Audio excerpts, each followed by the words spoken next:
ఓం నమో నారాయణాయ, ఓం నమ శివాయ, శ్రీమాత్రే నమ.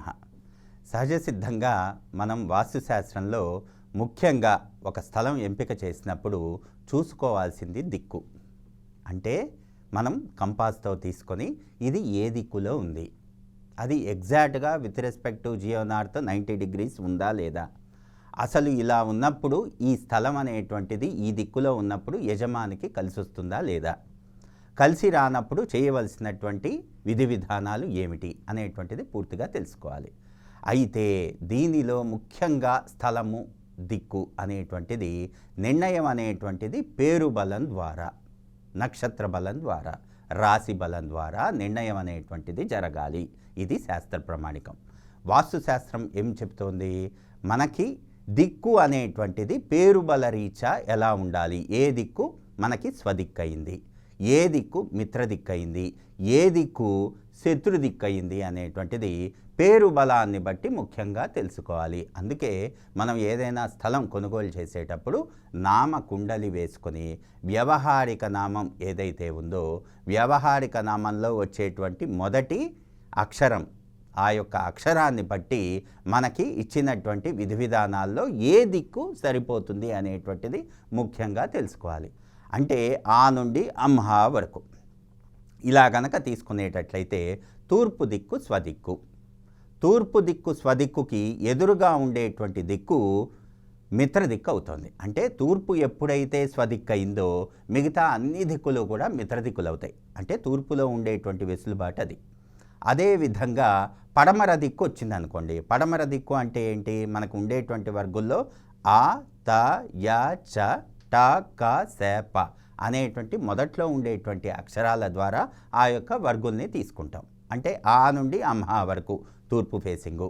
త, త అంటే ఏంటి, తాత, ద, న ఉండేటువంటి పేర్లు ఏదైతే మొదటి అక్షరం ఉంటుందో ఆ విధంగా పడమర అనేటువంటిది స్వదిక్కుగా ఉంటుంది. పడమరకి ఎదురుగా ఉండేటువంటి దిక్కు శత్రు దిక్కు అవుతుంది. ఇది చాలా జాగ్రత్తగా గుర్తుపెట్టుకోవాలి. ఎప్పుడూ కూడా శత్రు దిక్కు అనేటువంటిది మనం స్థలం ఎంపిక చెయ్యకూడదు.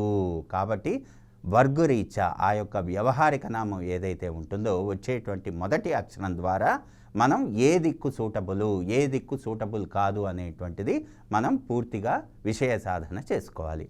అదేవిధంగా చ, చ అంటే ఏంటి, చా, చ, జా, ఝ అనేటువంటి ఆ యొక్క అక్షరంతో ఏదైనా పేరు స్టార్ట్ అయినప్పుడు అలా తీసుకున్నప్పుడు దక్షిణం మాత్రమే మనం తీసుకోవాలి. దక్షిణానికి ఎదురుగా ఉండేటువంటి ఉత్తర దిక్కు సూటబుల్ కాదు, శత్రు దిక్కు అవుతుంది. ఇలా ప్రతిదీ కూడా మనం చూసుకోవాలి. పా, పాప అంటే పా, ప, బ, భ అనేటువంటి వర్గులు వచ్చినప్పుడు మనకి ఆ, త, య, చ, ట, క, స, ప అన్నాగా. పా అంటే ఏంటి, నార్త్ వెస్ట్ కార్నర్. అంటే నార్త్ అయినా తీసుకోవచ్చు, వెస్ట్ అయినా తీసుకోవచ్చు. వెస్ట్కి ఆపోజిట్లో ఉండేటువంటి ఈస్ట్ తీసుకోకూడదు, అదేవిధంగా నార్త్కి ఆపోజిట్లో ఉండేటువంటి సౌత్ తీసుకోకూడదు. ఇదంతా కూడా నామకుండల్ని బట్టి నిర్ణయం జరుగుతుంది. అంతేగాని ఈ దిక్కు అందరికీ సూటబులే, తూర్పు ఫేసింగ్ అంటే అందరికీ సూటబులే, పడమర అనేటువంటిది సూర్యుడు అస్తమించేటువంటి దిక్కు కాబట్టి అది సూటబుల్ కాదు, ఇలా చాలామందిలో అపోహలు ఉన్నాయి.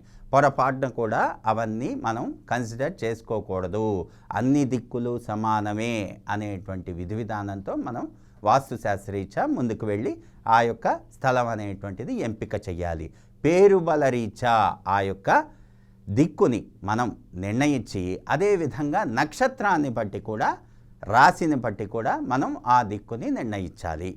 అంటే ఇప్పుడు కర్కాటక రాశి ఉంది, లేకపోతే సింహరాశి ఉంది, సింహరాశి మఖా నక్షత్రం. ఇలా తీసుకున్నప్పుడు దక్షిణము అనేటువంటిది స్వదిక్కు, ఉత్తరం అనేటువంటిది శత్రుదిక్కు, తూర్పు పడమర అనేటువంటివి మిత్రదిక్కులు. ఎందుకంటే మన శత్రువు ఎప్పుడు కూడా మన ఎదురుగా ఉంటాడు, మిత్రులు ఎప్పుడు కూడా మనకి పక్కన ఉంటారు. ఆ విధంగా కనుక చూసుకుంటే దక్షిణము అనేటువంటిది సింహరాశి మఖా నక్షత్రానికి స్వదిక్కు, ఉత్తర ఫేసింగ్ అనేటువంటిది పనికిరాదు. అదేమిటండి, ఇప్పుడు స్థలమే ఉత్తరం ఉంది, నాకు అంతకుముందే ఆ యొక్క స్థలం అనేటువంటిది కొనుగోలు చేసేసాను, ఇప్పుడు ఆ ఇంట్లో ఎట్లా కట్టాలి, ఆ స్థలంలో ఇల్లు ఎలా కట్టాలి అనేటువంటిది చాలామందికి సందేహం ఉంటుంది. ఇలాంటప్పుడు మనం ఏం చేయాలి, చాలామందికి సందేహం అన్నమాట. నా పేరు బలరీత్యా, నక్షత్ర బలరీత్యా నాకు నప్పని దిక్కు ఉందండి, ఇప్పుడు ఆ దిక్కులో ఉన్నటువంటి ఆ యొక్క స్థలాన్ని నేను అమ్మేయాలా, లేకపోతే అందులో ఇల్లు కట్టుకోవాలా అనేటువంటిది చాలామందికి సందేహం. ఇక్కడ దిక్కు అనేటువంటిది మనం ఈ విధంగా క్యాలిక్యులేట్ చేసినా కూడా తీసుకునేటువంటి ఆ యొక్క గృహగణితము అనేటువంటిది ఇక్కడ ముఖ్య ప్రాధాన్యత వహిస్తుంది. అంటే ఉచ్చస్థానాలన్నీ కూడా మనం ద్వారబంధాలు తీసుకొని ఎప్పుడైతే ఆ క్షేత్రపదము అనేటువంటిది, క్షేత్రపదం అంటే ఇంటి లోపల కొలత అనేటువంటిది మనం వర్గు క్యాలిక్యులేషన్ ద్వారా తీసుకొని ఎప్పుడైతే గృహ నిర్ణయం చేస్తామో యజమానికి తగ్గట్టుగా ఆ ఇల్లు అనేటువంటిది ఆ గృహస్థులకి అత్యద్భుతమైనటువంటి ఫలితాన్ని ఇస్తుంది, అష్టైశ్వర్య సిద్ధినిస్తుంది. కాబట్టి పేరు బలరీత్యా, నక్షత్ర బలరీత్యా, రాశి బలరీత్యా మనం ఏదైతే ఆ యొక్క దిక్కుని మనం చూస్ చేసుకుంటున్నామో దానికి తగ్గట్టుగా ఆ ప్లాటులో అన్నీ కూడా క్యాలిక్యులేషన్ చేసుకుని, అంటే వర్గు క్యాలిక్యులేషన్ చేసుకుని ఇంటి నిర్మాణం చేస్తే ఎలాంటి ఇబ్బంది ఉండదు అని చెప్పేసి వాస్తుశాస్త్రం చెబుతోంది. సర్వే జన సుఖినో భవంతు. స్వస్తి.